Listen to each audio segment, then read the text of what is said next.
Sup, freaks? It's your boy Marty Bent here to introduce this week's sponsor before we hop into the interview with Zach Prince and Rene van Kesteren from Blockfi.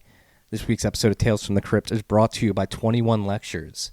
21 Lectures' mission is to bring more developers to the Bitcoin ecosystem with in-person courses. These courses are lectured by world-renowned Bitcoin and Lightning developers. Some of you freaks have definitely seen them on Twitter and in other places, and GitHub repositories, more importantly. The 21 Lectures courses teach participants the fundamentals of working with the Bitcoin blockchain and technologies above it, like Lightning. They cover cryptography, the structure of transactions and blocks, and how they are chained together, smart contract languages, the Lightning protocol, as well as software and toolkits to develop on top of Bitcoin and Lightning in particular. To learn more, visit 21lectures.com. That's 21lectures.com. You freaks know I'm all about education and spreading the good word about Bitcoin.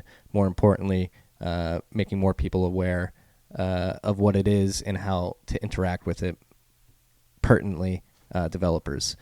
Disclaimer before we hop into this episode, obviously, Blockfi has been a sponsor of this podcast in the past.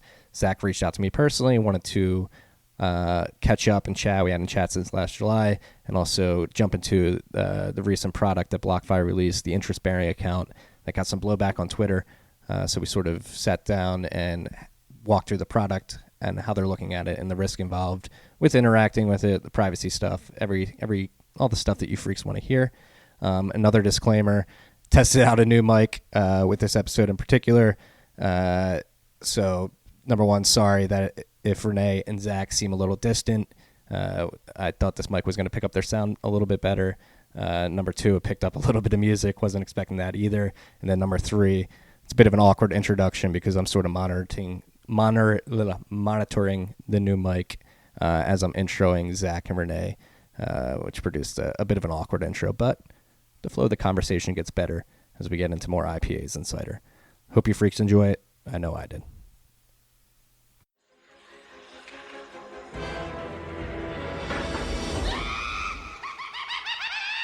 Tales from the Crypt.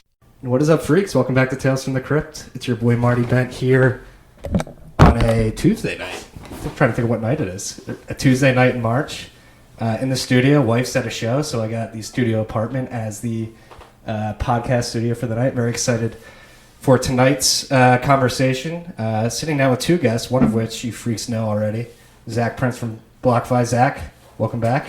Thanks for having me. And, seems like the podcast business is going well. Your place is very nice. Oh, thank you. Thank you. It's you get to write all this off with being a podcaster. The government pays for it. I'm kidding. And we've also got Rene. Your last name Van Kesteren? Van Kesteren, close enough. Van Kesteren, yeah. Blockfi's chief risk officer. Yeah. And before we get into everything, it's been a fun week for you guys. Before we get into Blockfi specific stuff, Rene, this is Tales from the Crypt. We usually hear people's tale, how they got to Bitcoin, how they got where they are in the industry, your path. We have not heard your tale. How the hell did you get here? So it started seriously started in the summer of 2017, although I heard about Bitcoin way before that. But dismissed it as nerd money.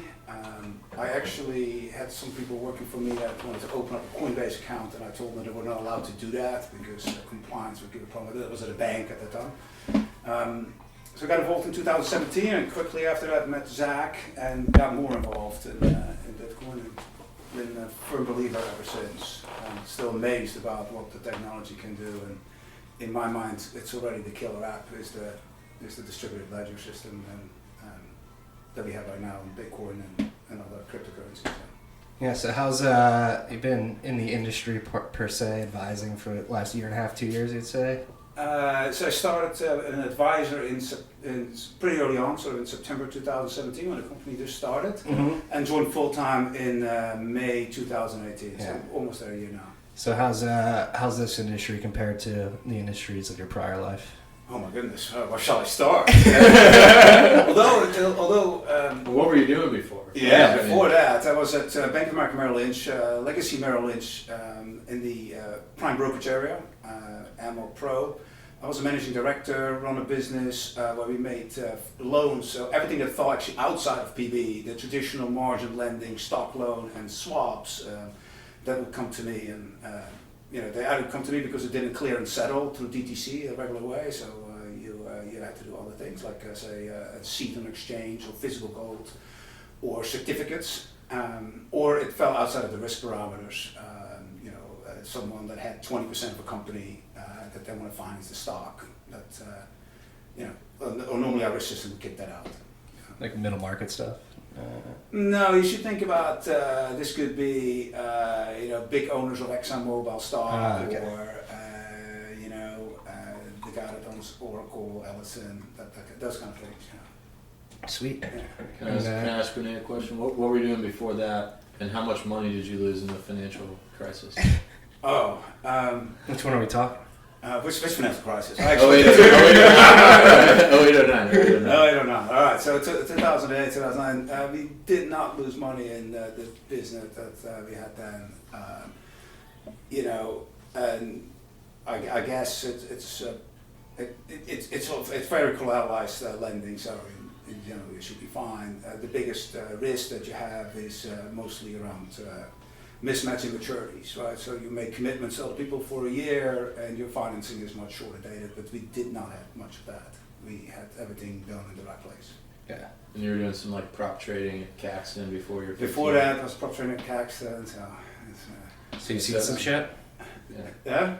So It's too long ago, actually, so I don't want to talk about it anymore. I was not very successful at prop trading, to be honest. So. Yeah. What's been the biggest difference getting into the Bitcoin world? How are these markets compared to the ones you're coming from? 24/7, right? It's constantly open, right? And there are a couple of differences. Like one thing, people talk about the Bitcoin price, but such a thing doesn't really exist, right? Bitcoin has many prices at the same time at many different places. Bitcoin is the same thing in Beijing as it is in New York, right? Whereas IBM stock is different in the US than it is overseas, right? Because in China, it will be actually still sitting in the US and the US government can still take it. Right? You don't have to have a Bitcoin 24/7, as I said. Sort of the main things. Settlement cycle. Settlement, there's no settlement, right? That's actually very interesting too. So I think in traditional markets, you have these couple of layers, as you know. You got sort of the central clearing houses like DTC, and then you have broker dealers on top of it, or banks that are members of DTC. And then you are a customer of the bank or of the broker dealer, and they keep track of it. In general, there's this whole clearing cycle, so when you actually buy or sell IBM stock, you don't get it at that moment, you'll get it, it's T+2 now, so I get 2 days later. Right? In Bitcoin, obviously, the settlement cycle is much shorter. It's actually, it's like, whatever, 10 minutes per block, so you want to wait a couple of confirmations, so I guess it's like 20 minutes to an hour. Yeah, it depends on your confirmation limit that you want to hit, your threshold, I guess. That's right. You can also wait if you want to wait longer, more certain, right? You can wait a day if you like. Right? Yeah. No, it's fascinating, and there's another big benefit too, since for interrupting, but since we're at the settlement too. If you look at regular markets, you have everybody has their own record of where things are, right? So you have constant reconciliation that goes on over those 2 business days between multiple parties, right? So you had an account at Deutsche Bank and you sold it to someone that had an account at Morgan Stanley, and they need to sort of like, oh yeah, I see it and I can see it too, and then it needs to go to DTC and they have like their own reconciliation going on. Whereas in Bitcoin, obviously, you don't have that. There's one ledger, we're all looking at the same movie the whole time. As Zach knows, I yelled many times for it. Yeah, we get in trouble sometimes with product ideas where someone will say something about making the user experience from somebody who's borrowing or depositing or something a certain way, and Rene's like, screw that, just tell them to look at the blockchain. Tell them to look at the blockchain. Is it there? If it's there, you got it. Like, it's done. Yeah. right? It's cool, right? No? Yeah. No, and it like with the DTC. I mean, I can open up the browser too for you, but why would you ask me? I just look yourself. Right. Is that like the whole point, that you can see it yourself? Well, this goes into like a whole nother conversation, a theme of this podcast in particular, which is the UX around the experiences of people interacting with companies like Blockfi or exchanges like Gemini or block explorers like blockchain.info or blockstream.info. I would recommend Blockstreams now because it's a lot better in my opinion. But the UX around it, like you can have new experiences, like things like proof of reserves, you can prove on the blockchain with signatures and stuff like that, and now settlement as well. So it's a new like mindset for people. Like, oh, I can actually verify this where I can't. They're not going to go verify it on Swift or within the banking network. They just see it in their banking account. Yeah. Their checking account. It's just bookkeeping by one person. Yeah. And you hope they got it right. And in general, they get it right. But, Yeah. The auditing is just built in. Yeah. Yeah. But you got to keep your own records too. Yeah, I don't want to jump right into rehypothecation, but this is like naturally where it's going. But we'll wait. Fascinating story. Fascinating tale, Rene. Yeah. Zach, let's catch up now. It's been like 7 months. I know, it's been a while. You were telling me the price when we had our conversation was $7,000. We were looking on the way over here. Yeah. And I was like, when was the last time I was here? But, even more importantly, to touch on your rehypothecation point, I was thinking on Sunday, we had an announcement last week. There's been a lot of attention given to the announcement, a lot of questions. A lot of Twitter hoopla. A lot of Twitter hoopla. And I was like, all right, how are we going to respond to this? Like, one, next time we launch a product that's as big of a attention getter as this, we will be sure to learn from the amount of information we put out this time relative to the amount of information we'll put out next time about what's going on behind the scenes. But two, like, okay, here we are, where are we going to talk about it? And I was like, Tales from the Crypt was my first podcast. I want to bring Rene. He hasn't done a podcast before. He loves beer. Marty loves drinking. And we just had to come here first, man. So we're pumped to be here again. I'm happy to see you. Based on your apartment, I would say that you've done okay in the bear market. We found a way to keep growing throughout the bear market. We raised, since we were last here, we raised some more money from some great investors, including Fidelity. We've continued to grow the team. We've continued to build products, including the one that we launched last week. So it's I'm feeling really bullish. I've been saying to people that the price is going to be higher at the end of this year than it was at the beginning of this year, and what that's going to do is attract attention. Yeah. And then new people are going to come in 2020, and then we've got all the happening stuff too. And so, if you're still alive, still growing, still doing well, it's a phenomenal time to be in this market. Yeah. Well, first off, freaks, if you can't feel it already, I'm blushing. If you can't feel it through your earbuds, thank you for the kind words. I really appreciate you thinking of us in particular. Secondly, you're looking great. Considering the price is halved and then risen a little bit, you would think you would look haggard and out of shape, but you're looking svelte. Luckily, we built our risk management system. So.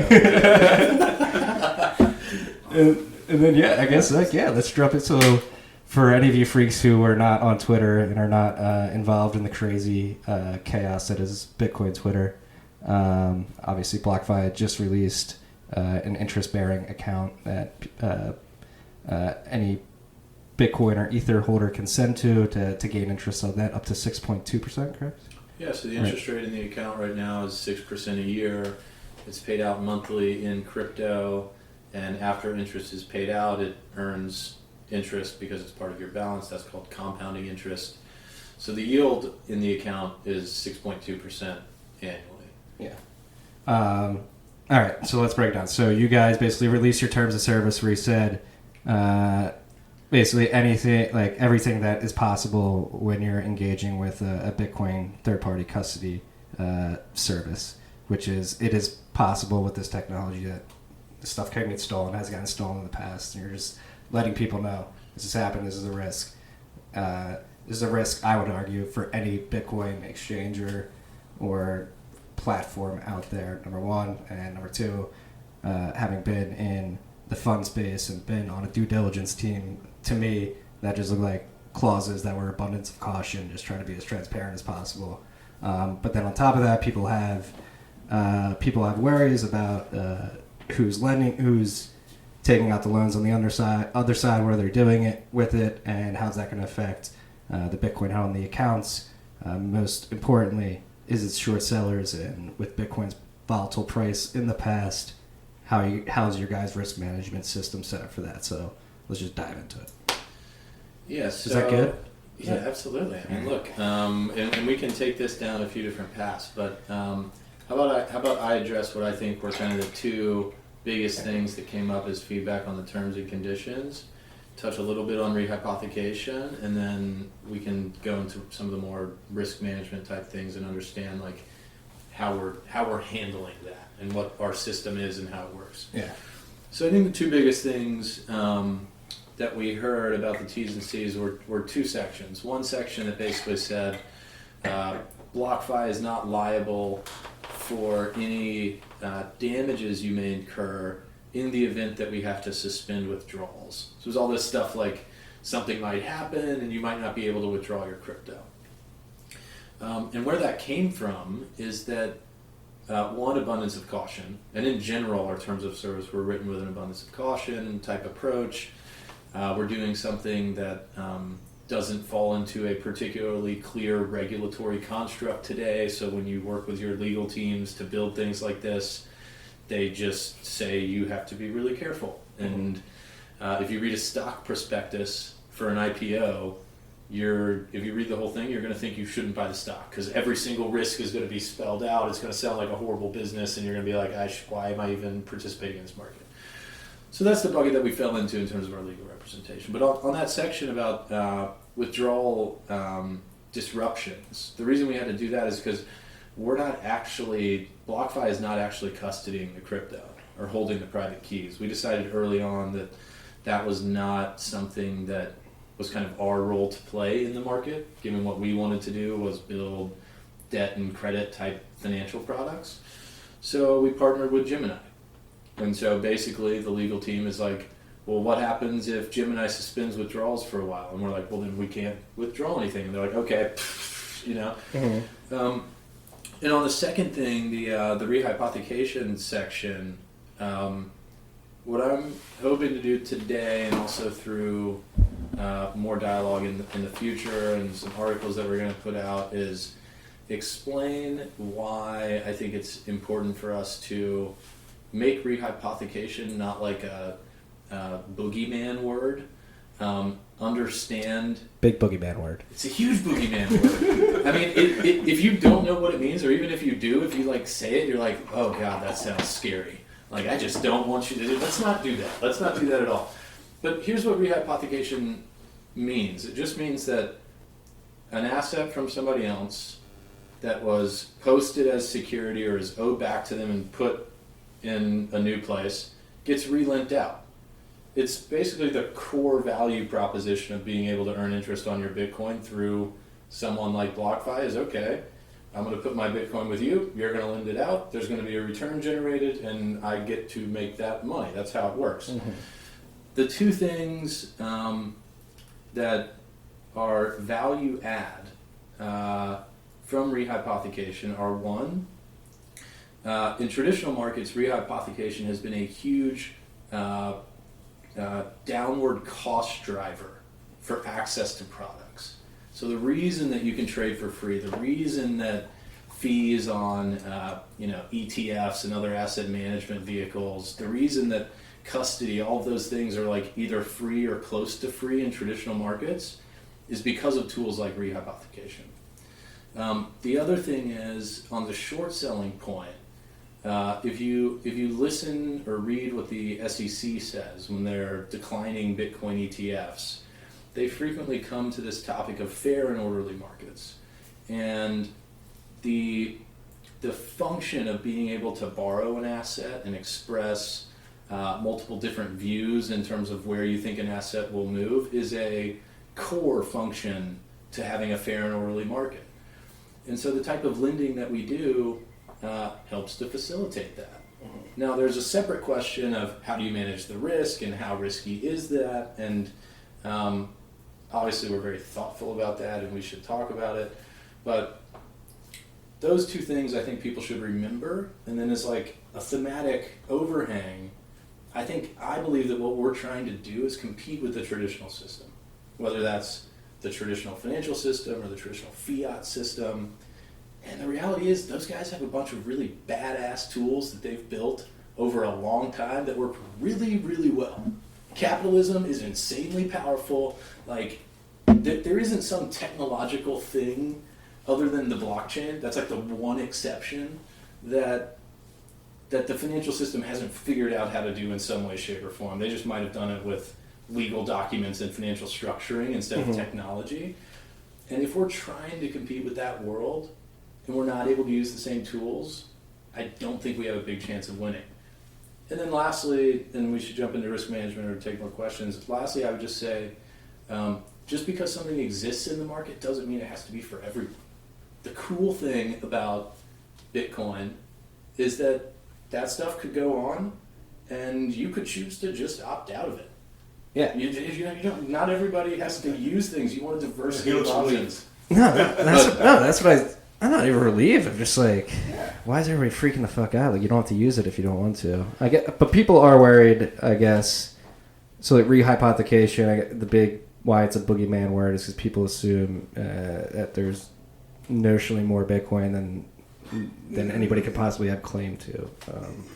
Yeah, so that's not necessarily the case, right? So if you think about the supply of Bitcoin is pretty given, and actually we know that right today what it is, right? I think it's 80 million something, whatever, right? It will not be more. It will approximate 21 million by formula unless somebody changes the protocol, which doesn't seem very likely, right? So if you actually lend out the Bitcoin the way we do it, because of where we are, we would lend it out via the blockchain. So it will be recorded on the blockchain. So we have to have the Bitcoin. We cannot lend out Bitcoins we don't have. Yes. So that's not happening with us, right? If you think about some of the exchanges that do offer sort of this leverage trading and shorting at the 100x, right? They work a lot more like the rehab application will work in a broker-dealer land, right? So like what Morgan Stanley, Merrill Lynch can do or Schwab can do for you, right? So they will have 1,000, they have customers that are combined long 1,000 shares of Apple.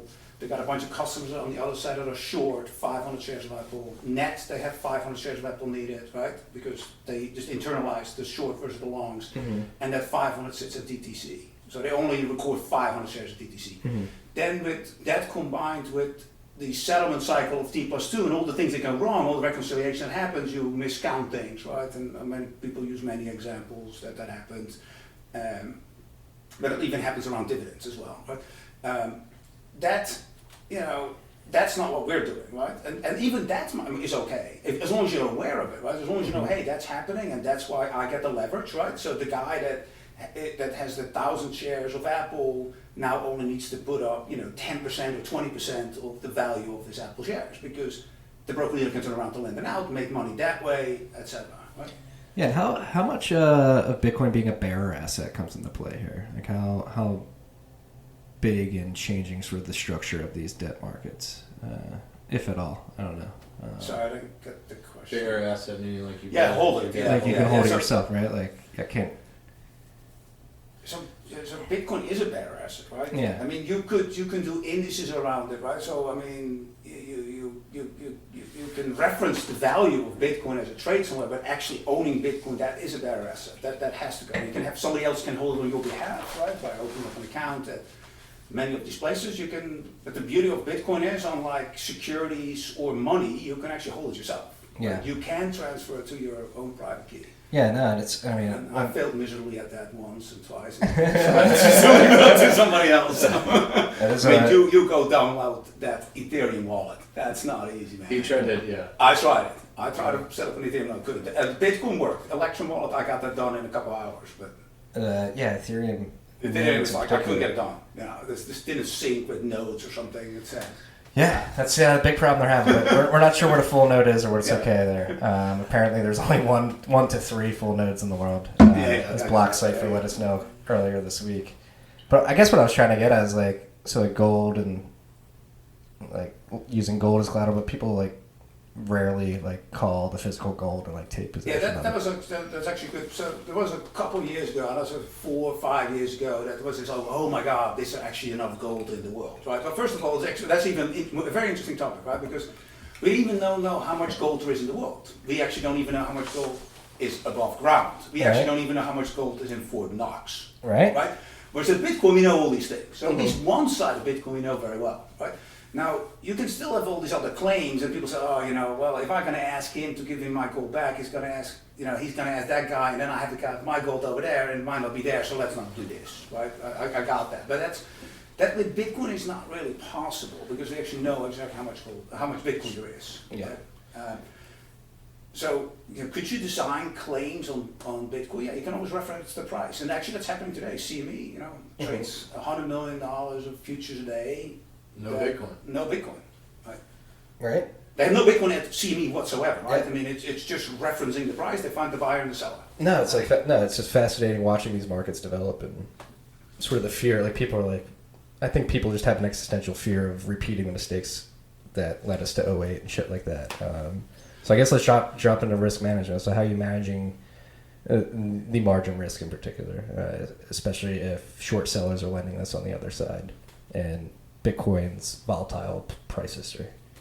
Well, there are sort of two main ways of managing it, right? So one, you can do it like you do with equities or securities in general, right? Where you just get collateral. So you say, hey, I'll give you a value of $1 million. You're going to give me 1.2 million back in dollars, say, right? And then you monitor that, and with Bitcoin, the interesting part is that you can monitor 24/7, and you can even make margin calls 24/7 because they can send it right back, right? If there's a problem, and that's sort of what we do on some part of it. The other part is more you act like a bank. So you say, hey, I got people depositing money with me. I'm making loans, and I then now need to manage the credit risk to the other side. So you do obviously the credit due diligence on the borrowers of the Bitcoin, right? As if it's like borrowing yen or euros, right? Mm-hmm. And you diversify, right? And then you have capital against that in case one of them doesn't work out. Right? Yeah. But in general, diversification is probably the biggest tool you have. And how's that diversification work as you guys scale up and your book gets bigger? Finding a lot of counterparties, yeah. Yeah. Yeah, it gets stronger. The bigger there's benefits to scale. Yeah. So when you're doing the lending over collateralized, that's pretty easy. Even with the price gapping up, because you just model and look at the data and you say, okay, I want to be okay in 99.9% of the scenarios, and like if a 0.01 happens, then a 0.01 happens, and you figure it out then. But that part's pretty easy, and that's, by the way, that's the same system that we've used since January of 2018 on the USD loan side of things, except now instead of needing to take those actions when Bitcoin prices go down, we also need to take those actions when Bitcoin prices go up. Mm-hmm. And it's modeling the same way. You're modeling volatility, you're modeling volatility over time, and then you're modeling liquidity access.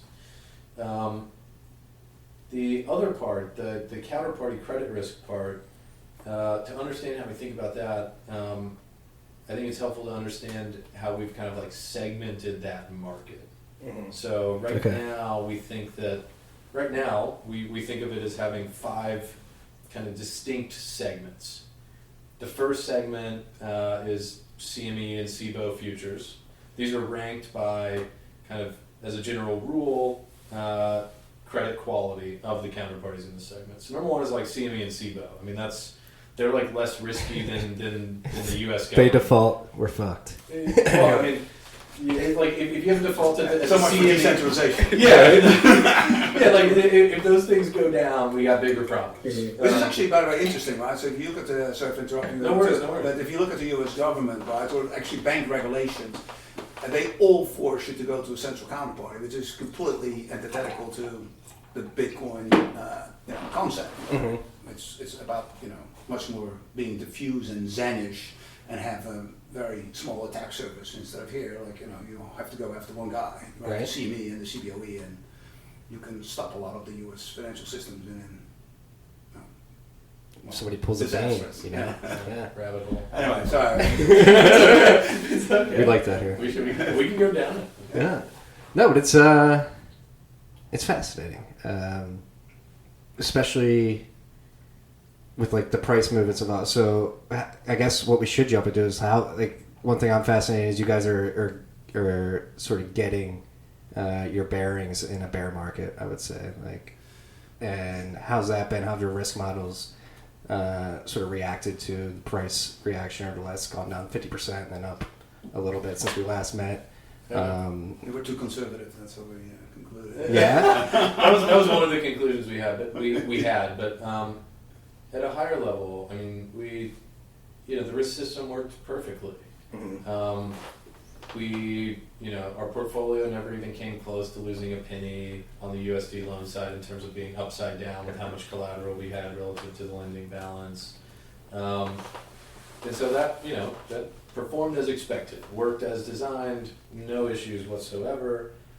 Other than something that I think is interesting to mention because it brings up a point that I think is important around just code versus around valuing a client relationship. So one of the times that our risk management system was firing on all cylinders was it was like Thanksgiving night at 10 p.m. or something. The market was going down aggressively, and our risk management system was working, which meant that we were selling Bitcoin. The next day, of course, we wake up and some of our clients are like, guys, I have more. I didn't want to sell. I could have given it to you, but I was passed out from eating too much turkey, and and our response was basically, no problem. Let's just send more. We'll unwind the trade, and it's all good. And we're able to do that because we have rules, but we get to choose whether we implement them rigidly or not. You're bringing personalization to By the way, this. it was not unwinding too. It was actually we did an opposite trade. You can't undo the trade, right? So you correct. Sorry, Correct. that's technicality. But you sort of even or negged it out, right? Yeah. No, but that's another thing. So how we just bought the Bitcoin back and didn't charge people for any of that. We're like, okay, cool.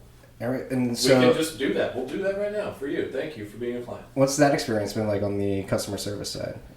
How do you guys view that? Like how are your competitors doing it, and how are you guys trying to do it differently on that side? Our business strategy is to try and get to a place like the place that the first bank you ever had might have with you. And what place is that? It's like, for me, I have 4 or 5 different accounts with Chase Bank. I have a debit card, a credit card, checking account, a savings account, and maybe some insurance or something. And I get letters in the mail all the time from Bank of America or somebody else, and it says, we'll give you $250 to open up a checking account with us. And that's free money, but I just throw it away because I'm like, that sounds miserable. What am I going to do? Like, get rid of all my accounts? I just do everything there. Our business strategy is to try and do that same type of thing, have that same type of relationship with our client where we have like 3, 4, 5 things that we offer that they like and use, and therefore we're able to have stickiness. Mm-hmm. And stickiness, having stickiness with your clients is something that's incredibly important in financial services. If you listen to the first podcast, I come from like a fintech background, specifically on the lending side, where you had a lot of new companies competing to build big businesses. And one of the things I learned was, if you can generate client satisfaction and like affinity to your brand or just happiness with your service, then you can win a little bit in financial services, which are hyper commoditized. Like generally financial services, you're giving me a product and I can price it against somebody else's, and if they're cheaper, like I don't care about you. It's a loan. Like I'm going with the cheaper one. Right. But if you can do things where you build enough of a relationship, you have enough of a diversified product set, you're delivering enough value, and frankly, if people like just kind of like you enough, then you're able to get a little bit of pricing power. So that's our strategy, and this is our second product. We'll probably have 2 more products that come out this year, and then another 1 to 3 over the following 2 years, and we're going to try and make each one of those applicable and valuable to as many of our clients as possible. That's awesome. What have most BlockFi users been using either the USD loans, or obviously they'll be using the interest account to get interest, but the USD loans in particular, what are most people using it for? Or do you even know? We ask as part of the kind of loan application process, what are you going to do with the money? The only wrong answer there is if you say something illegal, which we've had a few just random hilarious responses. What's the funniest one? Got thrown off the platform. I think you know what? I can't remember the word anymore, but it was some slang word that I hadn't even heard of before that meant I'm starting a blue ice factory or something like that. Yeah, it meant I'm gonna drug deal. It was some word for slinging. I'm slinging sloppy tunas. I don't know what the expression was. Breaking Bad, for sure. Yeah. It was something like that. So we see a split depending on the size of the loan. Mm-hmm. So for loans under $20,000, we generally see that they're being used to pay down higher cost debt. Mm-hmm. So we make loans at rates as low as 4.5% a year now, which if you have a unsecured personal loan, certainly if you carry credit card debt and you also own crypto, it makes perfect financial sense to just take a loan from Blockfi, pay off the higher cost debt, and now you still have debt, but it's at a lower price. Mm-hmm. Above a $20,000 loan size, it's a wealth management tool. So we see people who buy houses, specifically investment properties, diversify into other traditional assets like stocks or bonds or private equity investment vehicles, all without selling their crypto. So they still keep their long Bitcoin position and they don't trigger a taxable event. And then in emerging markets, we're just kind of starting to get into emerging markets. Oh, really? I didn't even know that. Which ones? Well, we're focusing on LATAM on the emerging market side. We're also focusing on Japan on the mature market side. So, down there, it's this story of governments and corporations have been able to borrow dollars. That's been a thing they've been able to do for a really long time. And that market hit new highs last year, it crossed 11 trillion. But retail has never been able to borrow dollars. And now they can, if they own Bitcoin. And they can do it at a cheap rate. And that's really valuable. It's a really valuable utility for Bitcoin to have. So it's just a way to keep their Bitcoin, get access to more liquidity at a low cost. I mean, if you're in Argentina, I think consumer credit rates down there, it's 50% because the inflation in the economy is so high. The peso's crashed 3 times in 100 years. So you have this dramatic diversity of rate environments in the world. And in places where the rates are really high, Bitcoin as a vehicle to secure low-cost financing can be insanely valuable. And so we're trying to do more of that. We're starting to put out press releases in Spanish. We're interviewing with some of the crypto, Spanish language media sites and stuff. So we're excited about that. That's dope. Yeah. What are the different obstacles with the governments and banking systems down there than you have here in the U.S.? Are they welcome you with open arms? We're not touching them. No? We're not touching them yet. So if we wanted to make a loan in Argentinian pesos and transfer it from an Argentinian bank to another Argentinian bank account, we would probably need to do the same thing that we did in the U.S., understand exactly which licenses we need and have local bank accounts. But we're kind of deciding not to do that yet. Mm-hmm. And so when we fund the loan, we either fund it with an international wire or we fund it in a stable coin. And when we say stable coin at Blockfi, we mean one of the ones that has verifiable dollars in a U.S. bank account, like GUSD or PAX or some of the others that are in that camp, not like the Tether or DAI camp. Okay. So we fund it either via international wire or one of those, and they just dollar-backed stable coins. Yeah, and they just eat the conversion fee, or so that they don't they want to hold the U.S. dollar on your platform and then use it from there. No, obviously not.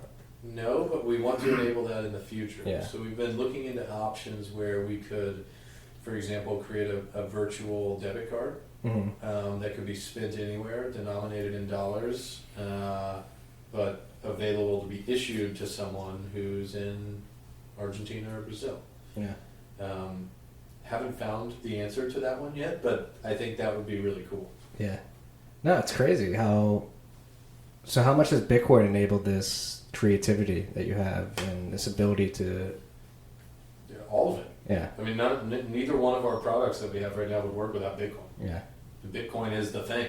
I mean, it is the thing. And if Bitcoin weren't in the market and you didn't have a market leader like Bitcoin with a 60, 70, I don't know what the market cap of Bitcoin is right now, but 60, 70 billion-ish market cap, then businesses like ours couldn't exist because our addressable market would be too small. So without Bitcoin, there's no any of what we're doing.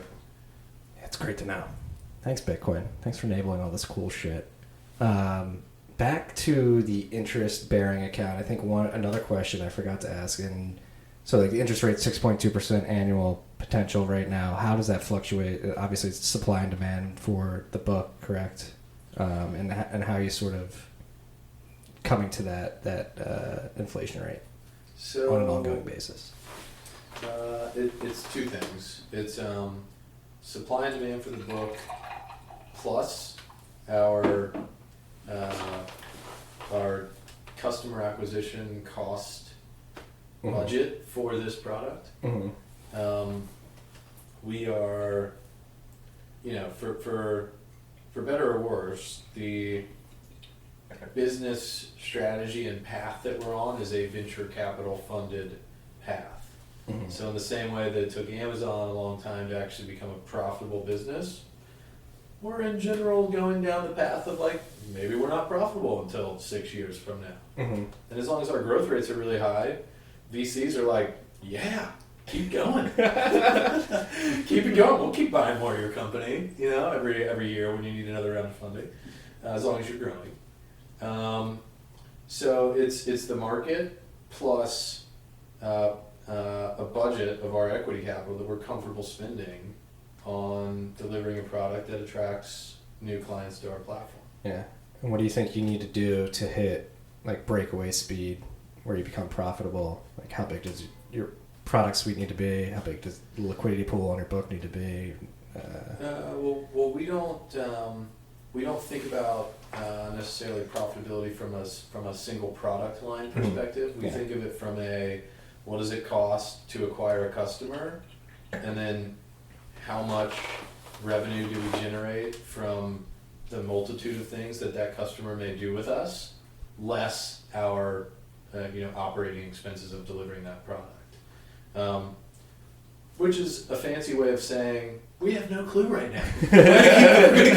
We're going to keep building a bunch of things, and as long as we're growing, as long as we're still growing, and the interest account was a huge success in that regard. We set what we thought was an aggressive target when we launched the beta in January.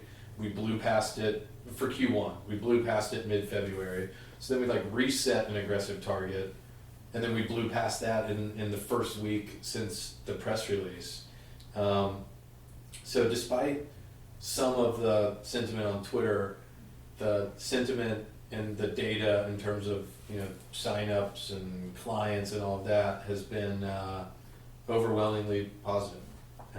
So it's working really, really well. As a matter of fact, we decided to start raising our next round of capital on a slightly faster timetable than we were planning because the metrics look so good.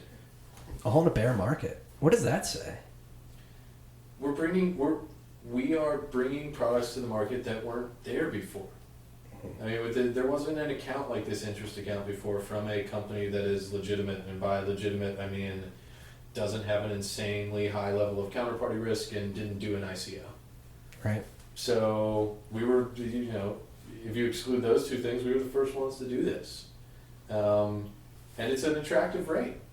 And we thought a lot about, where do we set the rate? We know how much we can lend it out for to some people, but as your supply that you have to lend out goes up, the rate that you're able to charge generally goes down. So there's a little bit of finger in the air, right? Okay, what works at 5 million might not work at 50. What works at 50 might not work at 500. So you have to use, data plus judgment. And so we wanted to put something out there that we thought was attractive but also sustainable. And that's how we got to that number. How long do you think somebody would have to keep Bitcoin or Ether in this interest-bearing account to a point where it's like 6.2%, but with taxes and stuff when you take it out? Like, how long would you recommend somebody lock up Bitcoin in this account to sort of get the best bang for their buck in the long run? Like from a forever, right? Yeah. From a time perspective. How long do you keep dollars in a bank account? Yeah, so like, what is the target customer? Like, somebody's just looking to stash Bitcoin away for a couple decades, 5 years, a year. We want to be the hub where if you're okay storing your Bitcoin with a centralized party, which we know is not for everyone. Honestly, that's like the question I have. Which we know is not for everyone. Do I want to dox my UTXOs? So I'm like taking my head. Yeah, I mean, we know that's not for everyone. And that's great. But if you are okay with that, we hope that, at some point in the near future you try it, you like it. One of the things we saw in the beta was that every time we pay interest, which is once a month at the beginning of the month, people refer their friends and like deposit more because they're like, this is great, this is awesome. Get more Bitcoin. Yeah, I'm getting more Bitcoin. So we want to be the hub, right? So like in the same way that you don't take dollars out of your primary bank account at some point in time, we would like to be that same account, but in the world where you're doing things with your Bitcoin. Mm-hmm. No, I think that's and going back to like the tax thing. Like, is there an amount of time where it just makes sense to keep it in that? Like, is the tax thing is interesting. So yeah, this will be taxed at like interest. Interest is taxed as a general rule unless it's from like a municipal bond or something as ordinary income. So what we do every month is we take the price that Bitcoin was at the time we paid out the interest, and then that dollar number is what will show up on your 1099 div, which will provide everyone a 1099. The 1099 div is like 1099 for dividends. Mm-hmm. Or actually it might be, sorry, not div, INT, 1099 INT. Everybody will get one of those from tax year 2019 from Blockfi, and it'll be in dollars, but you will have never had dollars hit your account at Blockfi. It'll all have been in Bitcoin. But one of the challenges operating in the crypto world is that taxes can be just a royal pain in the ass, and so we were like, okay, if we're going to do this, we need to figure out how to not make it a royal pain in the ass from a tax perspective. So that was the way we decided to do it. Yeah. Yeah, so like it's a tax form just like the tax form you get from an account at Betterment or, So it's USD denominated, so you don't have to worry about like conversion costs and stuff like that. Yeah, you don't have to do all that math and backtracking and transaction figuring out yourself. Yeah, hopefully they figure that out and just streamline it. Well, hopefully they just put some beneficial tax rules around Bitcoin. Right. A little clarity would be good too, because I'm not sure if it's interest actually. It could be just a dividend too, since you started with that, which means zero cost basis until you do something with it. Let's like jump stock split or something, right? So jump into that. So explain how dividends work opposed to interest when it comes to taxes. Well, I actually don't know that well, so to be honest. Okay, well, yeah. why do you think? I think there's a concept of qualified and unqualified dividends, right? I don't remember the difference between the two, but probably you pay less taxes on one and more on the other. Well, you get it's a stock dividend, right? So you start with having 10 shares, now you have 11. Can right? dividends only come from? So would it be a dividend? It would be a dividend from Blockfi and not from Bitcoin, obviously. So yeah. I'm pretty sure it's not a dividend. I just misspoke on the tax form. Yeah. I'm pretty sure it's the INT, it's interest. I didn't look at it at all, but fine. Yeah. There's a lot of debate.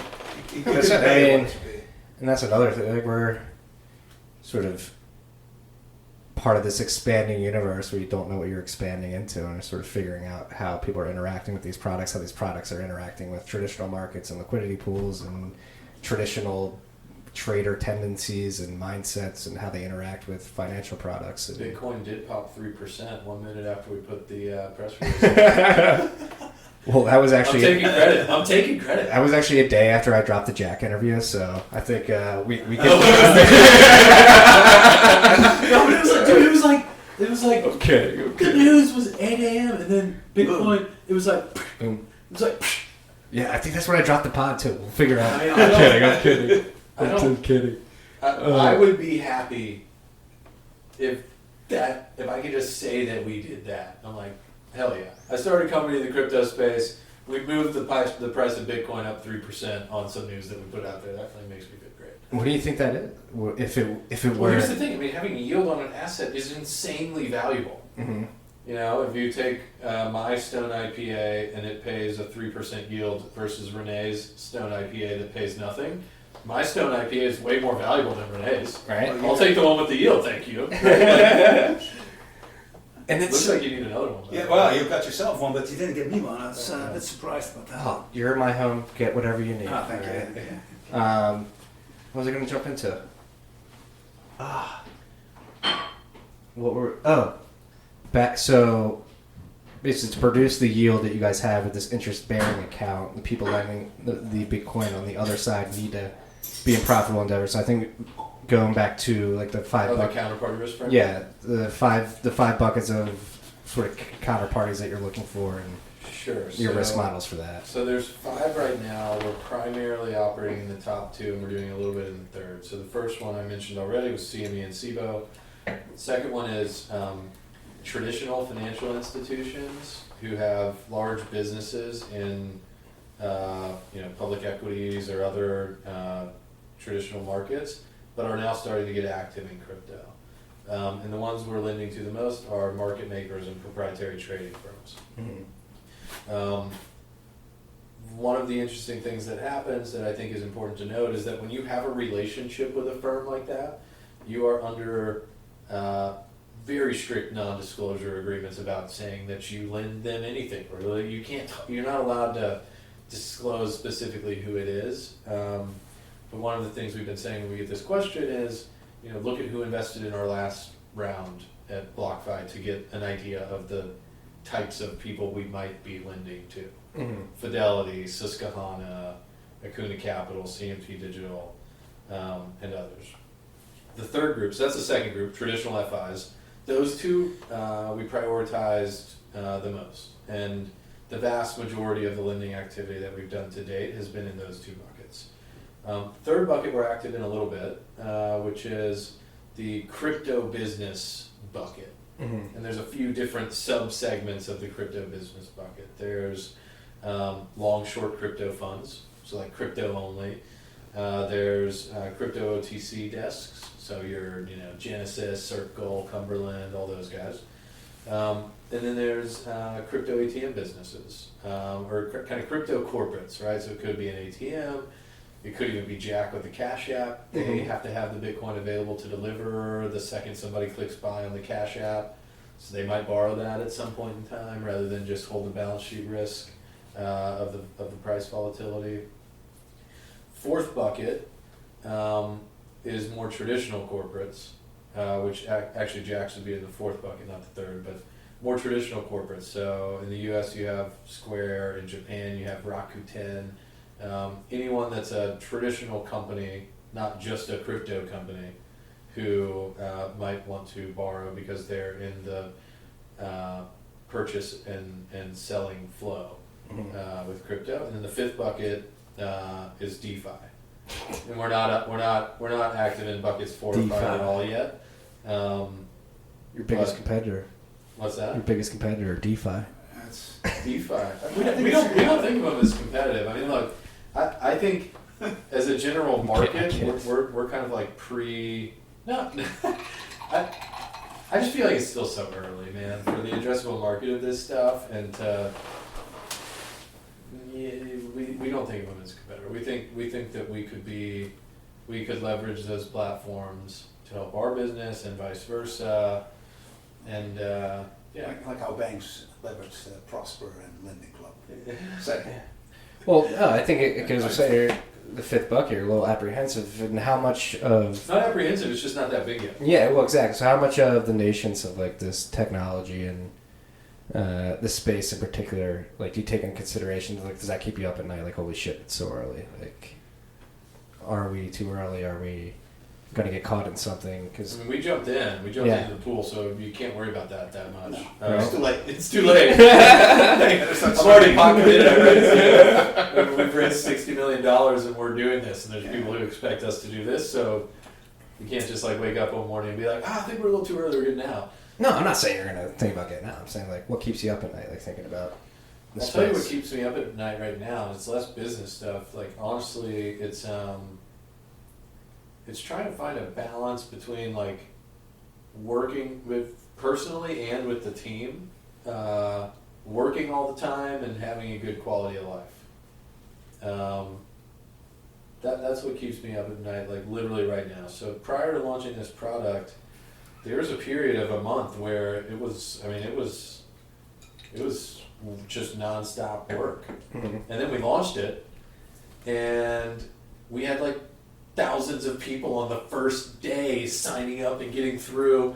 We've never had that before in the company's history. Everyone, like, it was controlled, but it was like controlled insanity. Like, Yeah. it'd be radio silent in the office, and everyone was just like, like, I mean, it was crazy. I mean, we're working a ton. And It's like you turn a dial. It's like, oh, people like this. Like, yeah, and that's good, and it's Yeah. very, very exciting. But everybody's got their tolerance before they hit burnout, and we have really great people on the team. And I also like, there's parts where like this is my company, and like that person didn't sleep last night, or like that guy's got the flu and he was like coding at 3 a.m. because we like needed to get this product out. And so, how do we resource the company properly so that throughout our next stages of growth, when we're releasing the next products, there's maybe not as much of a pressure-filled situation. But that's what keeps me up at night now. I'm not worried about the market. I feel actually great about the market. I do too. The fact that we're still alive, the fact that Blockfi is just part of a theme of lots of companies and people who are still here, still building good stuff, smart stuff that helps the market. That doesn't worry me at all. Yeah. I haven't sold since the last time I was here. I haven't sold a single thing. I actually bought some more because I try stuff all the time. I'm like, oh, new thing over here. Like, I'll buy some through that. Personally, I guess it's a good time to throw a disclaimer. Blockfi has been a sponsor of this podcast in the past, but I've been stacking sats. I've been stacking sats like crazy, man. Via the ad sales. That's how I've been stacking sats recently. But one thing I'm fascinated, like outside of product stuff, but like growing a company in particular as CEO. Like, how much do you weigh, like, spreading yourself too thin versus, like, by hiring too much people versus, like, keeping it, like, a core, let's grow slow and steady, like, with people that we fucking want to build this out? Like, how do you weigh that? Something that I read a while back that resonated with me a lot was that if you're the CEO of a startup, or even if you're just one of the first people at a startup or a leader at a startup, you actually have to be good at operating like 4 different types of companies. Mm-hmm. In the beginning, you have to be really good at operating the 10 people or less startup, where it's just like, hey, every day we can decide something, and then like by the end of the day it's done. Like, we just did that. Oh, cool, great, boom. Everybody knows what's going on. And then you get to like the 10 to 50 or 10 to 75 people stage, where somewhere as you're going through that, you're like, whoa, guys, we need to have ways that we communicate things with everyone. Like, just saying it now in a certain meeting doesn't work anymore, because then, Sally, Steve, and John were on vacation that week, and then they come back and they have no idea what's going on. And so you've got to learn how to have communication that's scalable. That's also the stage where you need to start building a culture. And talking about that culture, because, person number 60 shows up, and if on day 2 you haven't told him kind of like the vibe we're going for here, he might do some weird stuff, and that's no fun for anybody. And then you got like the 75 to 250 people stage, where all of those things kind of just get exacerbated. Mm-hmm. And then you've got the 250 plus stage, which actually I'm not familiar with. Yeah. I don't even know what that stage looks like. I've read about it, but I've always kind of been like a high growth startup guy, so the companies I've worked at have always been bought before we've been 250 people. So I don't know.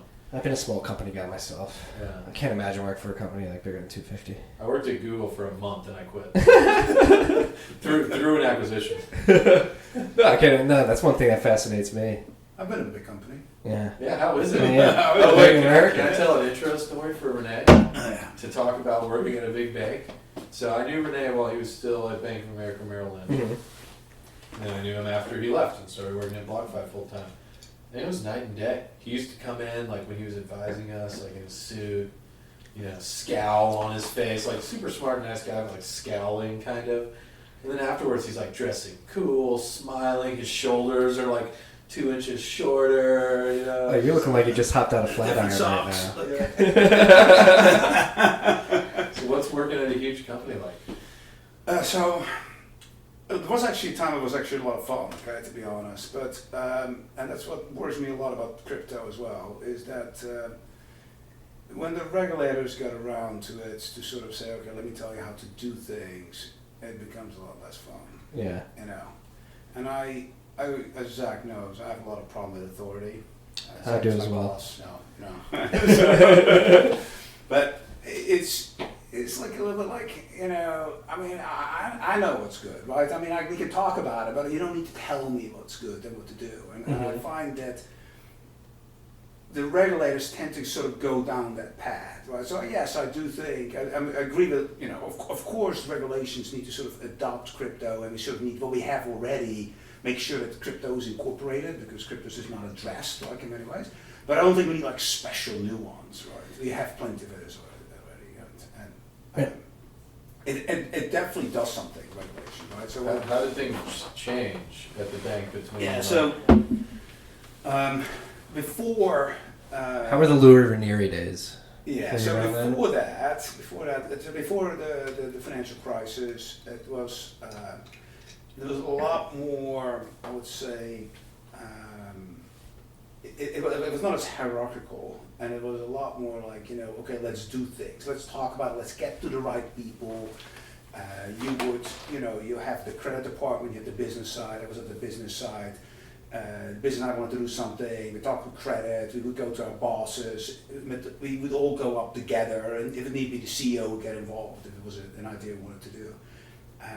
That changed after 08, and it, you know, how it changed is a little bit, you should think about it, if the regulators find a problem in a business that's like, you know, far below, right, so it's like 7 levels from the CEO, they find problems there, they actually type up a letter to the board of directors, and the board of directors go, what the fuck, right, so and they're not going to go to the business owner, that's 7 levels below, they go to the CEO, right, and then the CEO says, oh shit, okay, let me get Tommy come in because I don't know much about this, right, so everybody's sort of on the back foot, and it gets worse as it comes down. And that creates sort of a culture where decisions are just completely centralized, right? And you know, I'm becoming DeFi or you know, it's the decentralize or die, right? Kind of it is like it's completely the opposite that you want, right? And it kills innovation, and it kills morale as well, and people become like a little bit like, you know,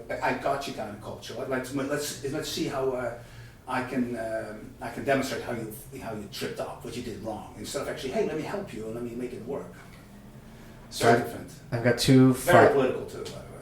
I know. I'm very anti-authority. I have like a physical aversion to authority. When somebody tells me what to do, I like shrivel up and like stop. You got married though. I love my wife. I love my wife as well. I did get married. It's not authority. I asked her to marry me. All right, you work with the boss. It's a partnership, okay? Renee. Yeah. Well, I've got 2 follow-up questions. Yeah. One, so the regulators came down, obviously, because we got way too over-levered going up to 08, and a lot of people would argue way too over-financialized. Like, so essentially 08 was a run-on. I think we should talk about what we thought caused 08. All right, let me get my question out. All right. So regulators came down because people would argue we're over-levered, too financialized with too much intertwining leverage.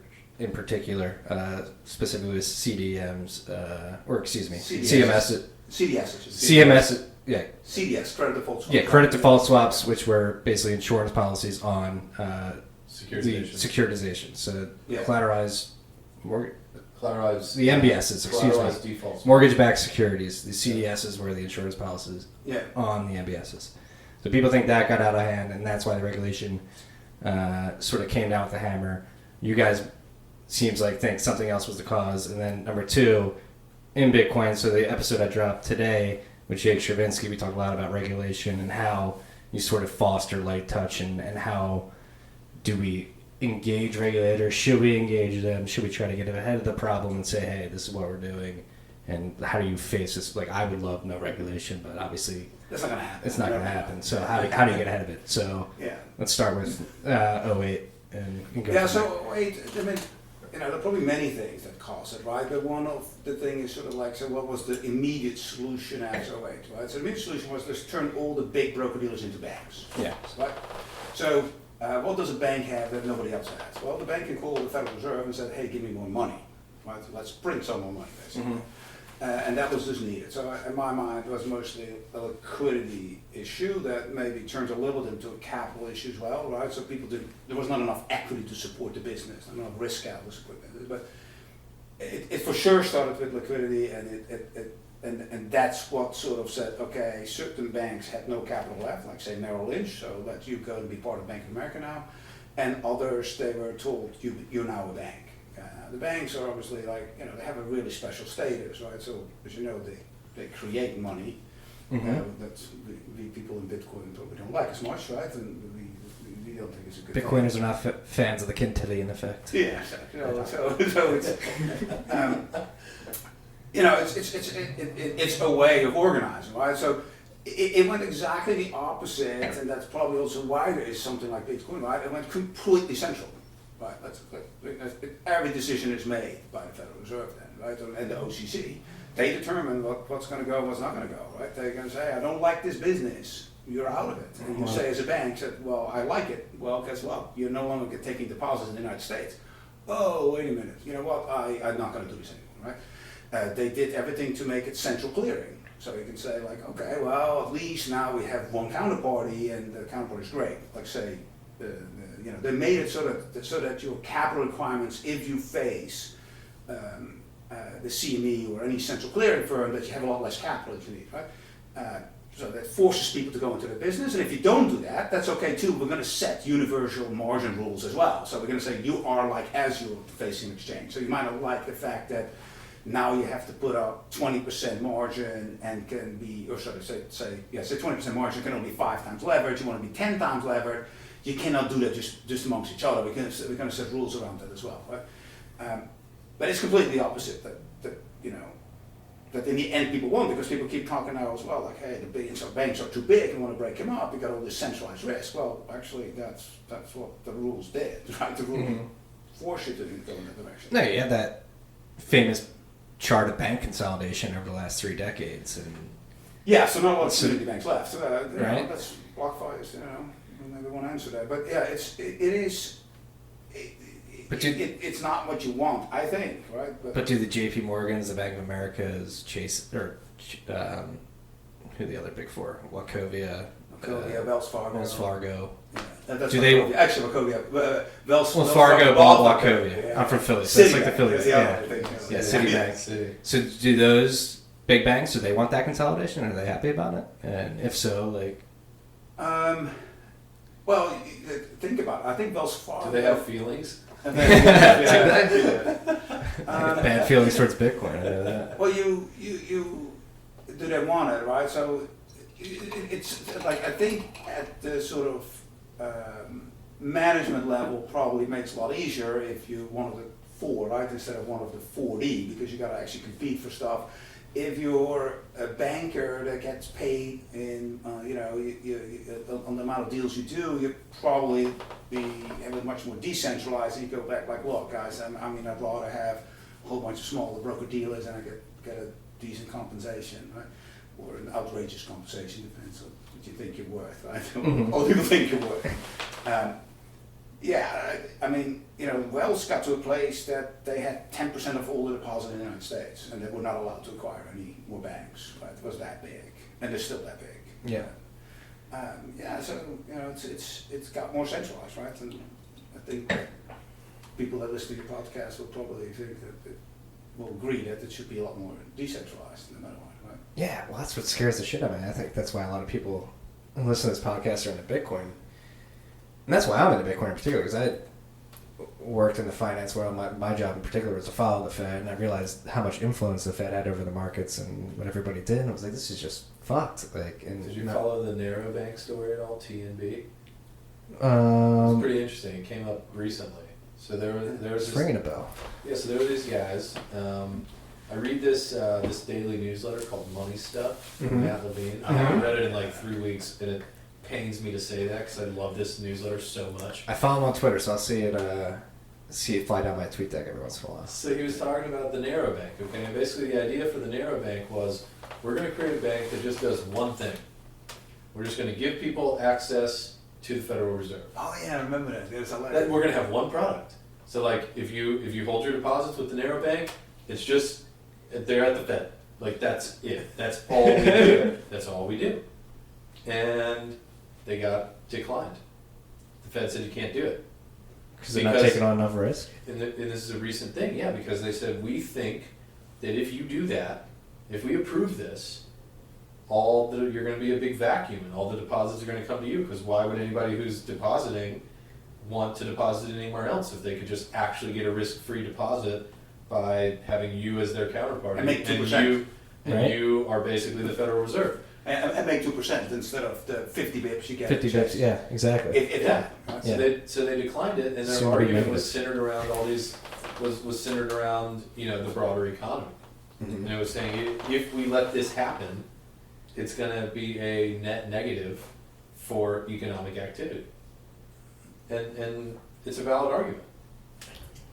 So you get into these kind of like catch-22 situations where too big to fail, or in BlockFi's case, not to bring it back to BlockFi, but like you have lawyers and try to do the right thing and disclose everything, and then you're called out on Twitter for saying the risk. You had 2 questions. What was the other one again? Sorry, You're going to have a follow-up question.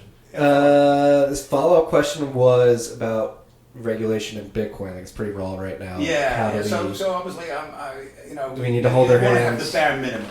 Right? Yeah. So what's the minimum get away with? So the interesting thing about Bitcoin, obviously, what I think is also it's a global thing, right? So if you regulate a lot of stuff in the US, then why people don't do it somewhere else, right? So I think you want to keep it to a minimum, right? But you can sort of regulate in the US people going from Bitcoin into dollars, right? So regulate the fiat aspect of it, right? Well, let's pull the anarchist out of you. Like, can you regulate this? No, sure not. Can you? Like, how can you? Right? How can you? Right. And is there a point at which the authorities recognize this and throw their hands up and say, "What the fuck?" Like, but that's not in the nature of people that are called regulators, right? So regulators, they like to. How do we get rid of them? How do we get rid of them? God, man, I wish I could. So there are a couple of buttons you can push for me, and this is probably one of them. But so I'm also a firm believer if we get to this down this path, like it's like, right? I mean, the United States was founded, right, as we all know, with the Boston Tea Party, and said, no taxation without representation. I also believe in the opposite, right? So, like the government does whatever with the money you pay them, but I don't see much in return. If I could say. Not only do you see much in return, but you give them their money, you give them your money, and they turn around and piss in your face by completely spending it completely inefficiently. Like a story. Right. So if you pay taxes and you can say what happens to it, like even if it was like 10%, if I say 10%, I can say what happens to it. I feel so much better about paying taxes. Right. Yeah. It's a note out there. I think that's the 5th time I said right on this podcast. I've been trying to stop saying right. It's a sort of tick of mine that I fall back on. I'm going to try to stop saying right on the podcast, freaks. But going back to taxation, that is something. When I was like 22, working at the Managed Futures Fund, like that was one thing I worked on my spare time, was figuring out a way to prove like where your tax dollars is going, or like how can you Did create you find system. out what happened to it, or you figured it out, or? No, nobody ever will. All right. And the one story in particular that we talked about in this podcast a couple weeks ago was there was an example that came out of, so the U.S. government, particularly the military, contracts a lot of work out to third parties, and when it comes to acquiring face cream, moisturizer for people risking their lives overseas for the U.S. government, not the U.S. government, the American people, the U.S. government was spending $14,000 on $30 tubes of face cream. And they spent, I think they racked up $65 The million. sunscreen, I hope. Whatever. Yeah. Even so, they're paying 450x like the price, and it's something. There's no accountability with tax. Yeah, so I just wish there was you- tax accountability. Yeah, to come back to your regulation, right? So you can regulate everything and say, okay, this is what's good, this is what's bad, and then the argument, what's good, what's bad, right? So instead of saying, okay, let's do the bare minimum, right? So, you know, you start obviously with, you can't really commit fraud, right? So that's bad, and it's pretty sort of relatively easy to identify what fraud is, but do you need to regulate? Like one of the things that's regulated in equity markets is things like, you know, best bid and offers, and you gotta actually get the best price, you gotta give the retail guy the best price possible. But in crypto, that's not possible directly because these exchanges or marketplaces are not really exchanges from a regulatory perspective, right? They're not connected. So, you know, you trade in Kraken, you get a different price than trading at the same millisecond at Coinbase, right? Whereas in equity markets, that doesn't happen. Let's talk about that. That's one thing that Jack Mallers and I talked a lot about.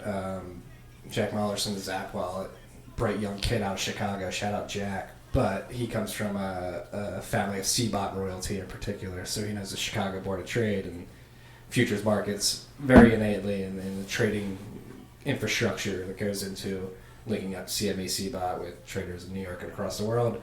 And that was one thing he pointed out, is like it's atrocious, like how Bitcoin exchanges are run and interconnected at this point. And so, like, what are the biggest? Or not connected, you mean? Yes. Yes. Yes. Yeah. It's fragmented. Yes, fragmented. And Yeah, is that a bad thing? I mean, what's the alternative? what needs to happen? So, what is the problem? What needs to happen? All right, so let's get all the governments together in the world that where crypto trades, like including Russia and China, wherever it is, and Korea, and let's all get into a room and come up with some uniform regulations. What are the chances of that, right? I mean, Zero. right? We cannot even agree on if there's global warming or not with all of us, right? And figure that out. So, let alone crypto. All right, let's jump into that. There we go. But, Now we're talking. But like, look, I mean, there's no way they can agree. So why just don't immediately say, look, we're not going to agree on this. So just not do anything, right? Just say, okay, fine, there will be multiple prices of Bitcoin at any given time, and that's okay. That probably is okay.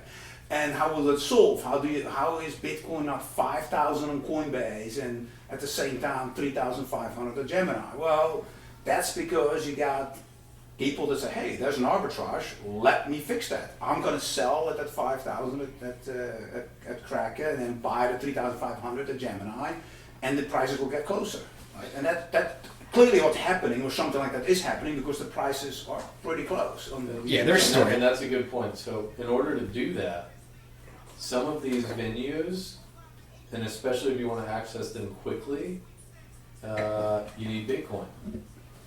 And so one of the bigger use case that we've seen for us lending Bitcoin so far versus using it to short is using it because you're providing that service to the market that Rene just described. For the arbors. And you need Bitcoin to do it. Yeah. And you've got a CFO at your proprietary trading firm who goes, oh yeah, it looks like a great opportunity. It's selling for 5,000 over here and 3,500 over there. We should take advantage of that.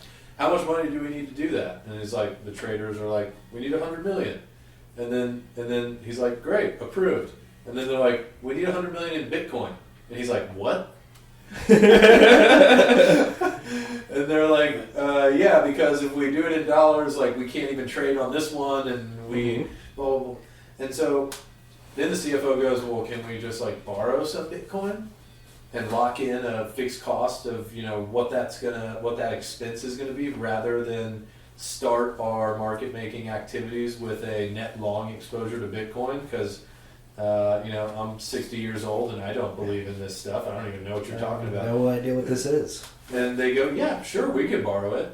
And then BlockFi's on that other side lending it to them. Mm-hmm. That's how, for example, the price of ETF stays in line with the underlying, right? Yes. That's why that's simply because people are arbitraging that and creating and redeeming them at deciding the right price. No, this is something that has interested me for a while because I've heard second, third hand of people creating accounts in multiple countries. And they make money on that. Yeah, Right? Don't get me yeah. wrong. And that's probably They okay. get paid for the service. They get paid for the service, right? You can also say, all right, let's get some regulators in the room, and they're going to make sure that it's all correct, and we're going to pay those guys. So my money is rather on the, people that are motivated by economics to get this done than the guys that are pencil pushers. And that's actually another That's another fascinating. It's another fascinating thing about Bitcoin, though. It has found very smart people that have found out ways to exploit these arbitrage opportunities and stuff like That's that. perfect, right? That's Yeah. what you and I want that, right? I mean, Yeah. I want one price of Bitcoin, or at least, it's close enough, right? So, what do you think about things like the Trade Block Index or Cumberland's Guide indexes? It's great, no? Yeah. Awesome. Yeah. Phenomenal. It's great. Well, so, and you guys are using Gemini. So, is all of your price index off Gemini's price at any given time? No, we No. use an index. Which one? I can't say. Can't say. Okay. Could say, but would rather not. No, because then people could look at that index and try to manipulate. It's less about Yeah. that, and it's more just like I think there's a handful of good index providers, and I don't want to say which one we used first and have that influence anything or whatever. Ooh. Clout flexing on the pod tonight. Here we go. Okay, now. Yeah. We're an hour and 20 in. What outside of BlockFi, like in Bitcoin, what's exciting you the most in Bitcoin in particular? Like you said, you're as bullish as ever. I'm as well. I think, me personally, I think fundamentals are fucking incredible from a technology perspective, and then from a macro perspective. Let's talk macro. Macro's scaring the hell out of me right now. The themes around the world. So talking macro. So in my mind, there's a couple things that drive macro. There's basically demographics, and then how well is your currency measured. Demographics, I'm bullish on China, despite how authoritarian their regime is.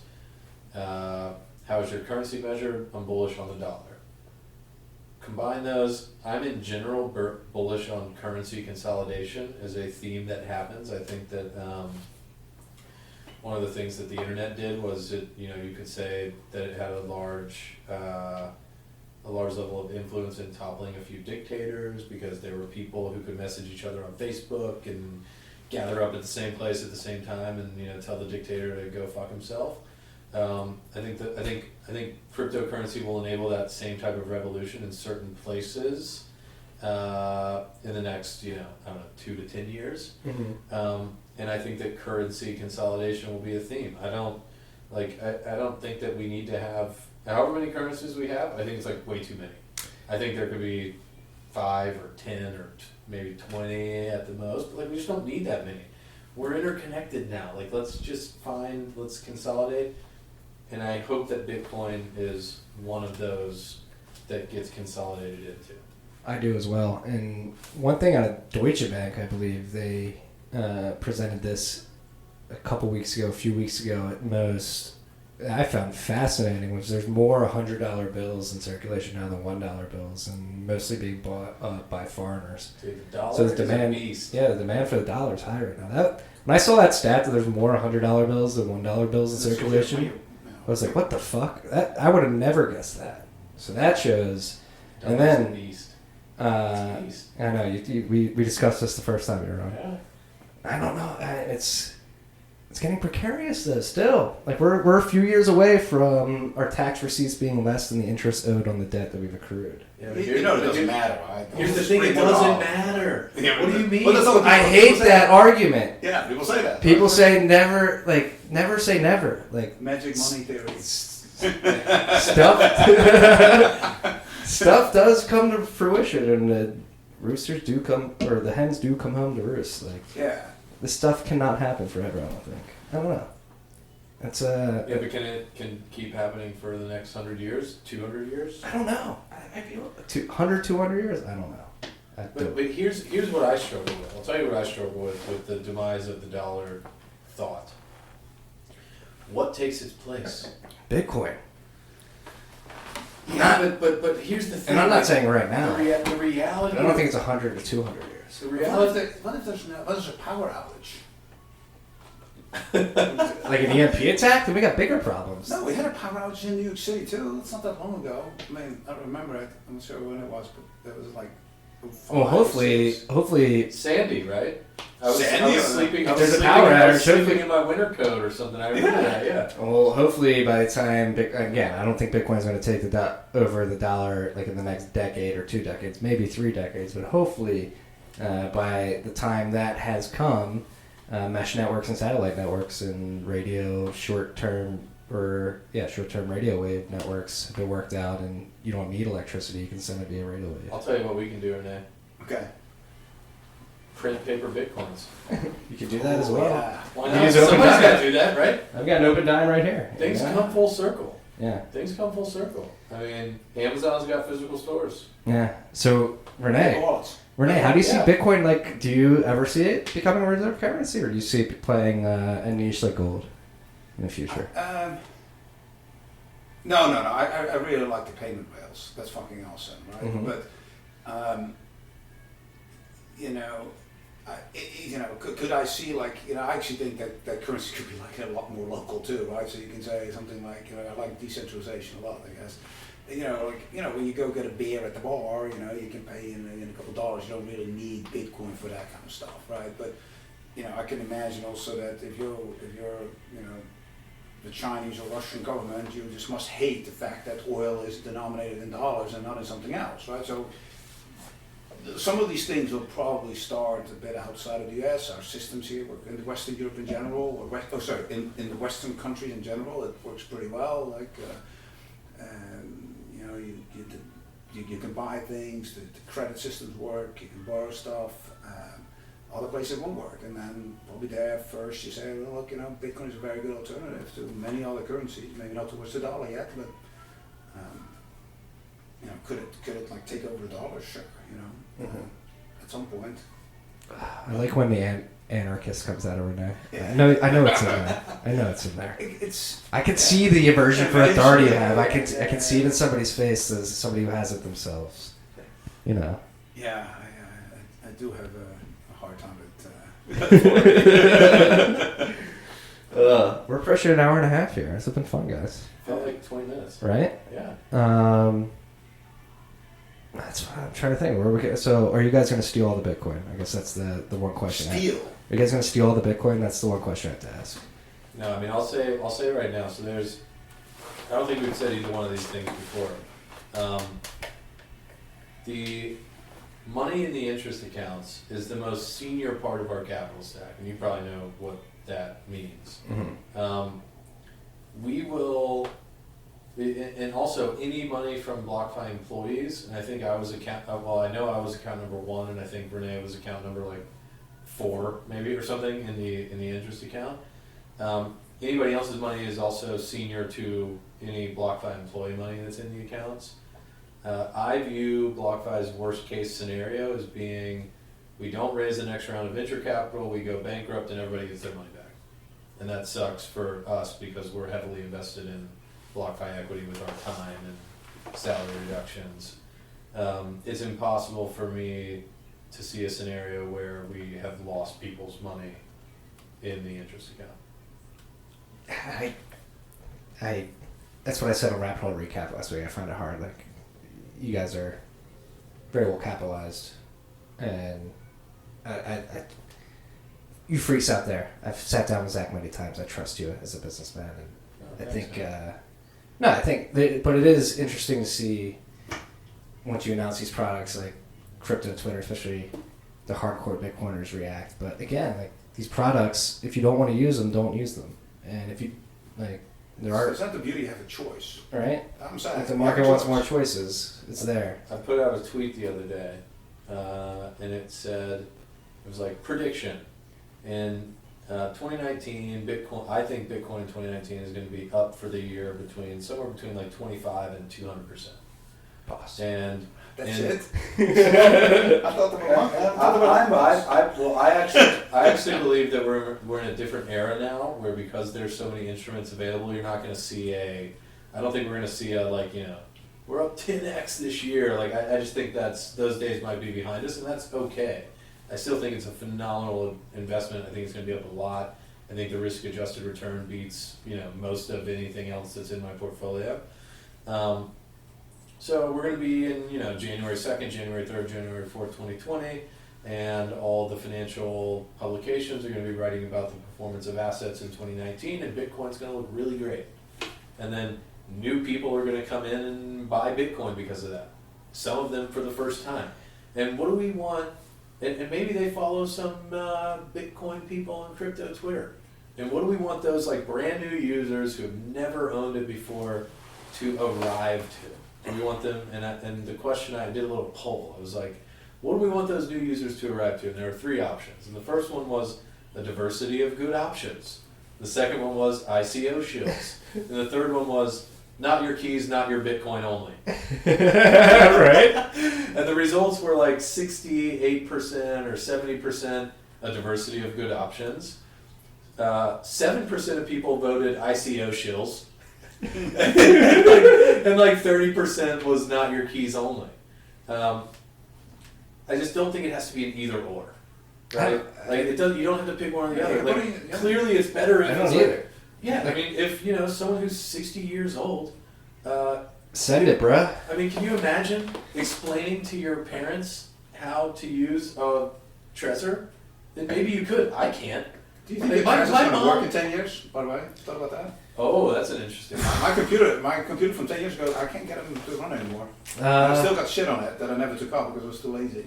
I mean, the hardware, I'm not going to pick on Trezor in particular. Hardware wallets in particular, I mean, they are very specific. I'm not sure, but obviously... The paper wallet will work. Paper wallet will work. I mean, just ideally... make sure it doesn't burn somewhere or whatever. Or yeah, ideally you have, you have it, embedded into, a piece of gold or something that's in, a gun lockbox, as Pierre Richard would say. Did you see Lop in the New York Times? Yeah. Shout out Jameson. Dude, no, did you see that? Getting into the mainstream. I don't read the newspapers anymore, sorry. Neither do I. There's no need. Just CoinDesk and the block and crypto Twitter, that's it? Yeah. Jameson, once a week an overview or something from The Economist, that's enough. Yeah, Jameson, I keep changing every day, man. What the fuck? I haven't read the article. I only saw tweets about it. So apparently Jameson got interviewed by the New York Times saying how he went completely off the grid after being swatted.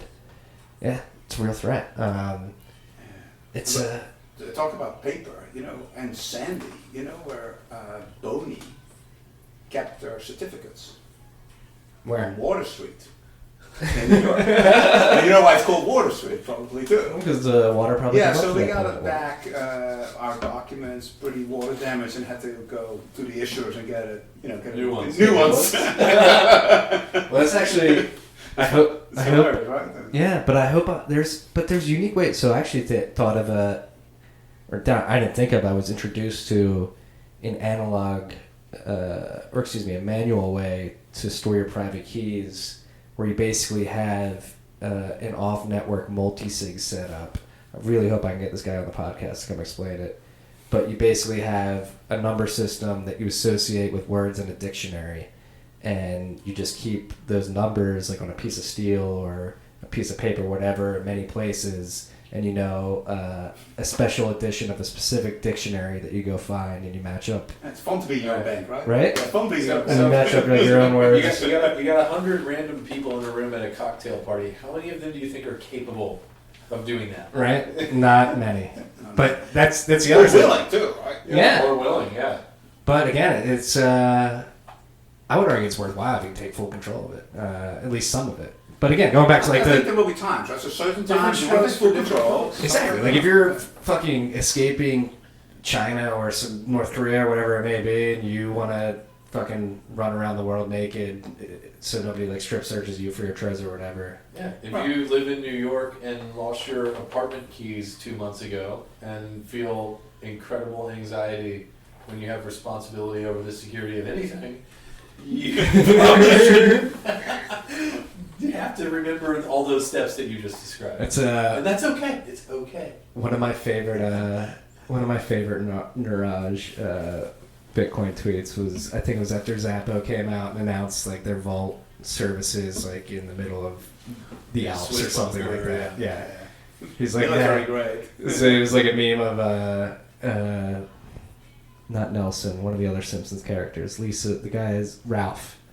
It was Ralph, like, I have existential fear, and he's like, yeah, this is how I feel, knowing that some people have their Bitcoin in a vault in the Alps and mine's on a post-it note in my underwear drawer. It's something that we have to overcome, and that's actually why I'm excited to see like more multi-sig solutions come out too, because I think that helps the problem as well. And so like forcing that, the UX around multi-sig in particular is something I'm fascinated with right now as well. Shout out to the guys at Unchained. Yeah, shout out to Unchained. Drew. Joe Kelly, and team announcing the vault. You guys have multi-sig in the future? No, we don't custody anything. We think custody should be free and we should not do it. Yeah. It's interesting. That's the other thing. Like you said, it's so early, and it's so interesting seeing everybody attack a piece of the pie in different ways. And I think that's what we want. Yeah, exactly. And I think I'm, like you said, and we've been not even hinting, overtly saying throughout the podcast, like I'm more optimistic than I've ever been. Unless there's an EMP attack, there's a solar flare, yes, we could be worried. It's starting to feel good. Yeah, but believe it or not, we're getting closer to like not having to worry about a solar flare, which is actually crazy to think about. How so? Yeah. What is that? The hypothetical is like a solar flare EMP attack wipes out the electricity. How do you propagate Bitcoin transactions? Technically, you'd use like radio waves or mesh networks. Hopefully, people are saving some stuff in Faraday cages so they can use their antennas. Well, at least someone needs to keep the blockchain somewhere, right? Well, it's being backed up on this computer every 10 minutes or every block. Yeah. So, yeah. At least it'll go to you. Yeah. Or somebody around the world who wasn't affected by the EMP. That's what Ralph Merkel. I think he said it best. Like Bitcoin will survive like a nuclear apocalypse. It's like a cockroach that will never die that keeps replicating itself in geographically dispersed areas. And if like a nuclear apocalypse came, it'd be like the rats, the cockroaches, and Bitcoin that would like survive. All right. Yeah. Good. I'm gonna buy some more Bitcoin. Yeah. I guess it's a good place to end. You guys got any parting notes for the freaks? Stay freaky. Stay freaky. That's what we try to do here. Renee, welcome to Thunderdome, dude. Yeah, it's my debut. I can't wait to bring the anarchist in you out a little bit more the next time we speak. Next time, just Renee. Yeah, we'll make it happen. Gentlemen, thank you for coming by the apartment. Thanks for having us, man. Thanks. It's been a pleasure. Peace and love, freaks. Boom. It was fun. That was good, right? Yeah. It flew by. Like you said, dude, I thought it was 20 minutes. It said it was 2 people, 2 hours. Is that what you're thinking? I just let it go. Like, once it's late hour 20, I'm like... So when's the woman coming home? I don't know. She might have texted me. Her show probably started right now, so not for a while. So when are you going to put this out? I just want you to give us a heads up so we can retweet it and pump it. I was thinking Thursday. Oh, nice. Fast. Possible. Yeah, I could turn around.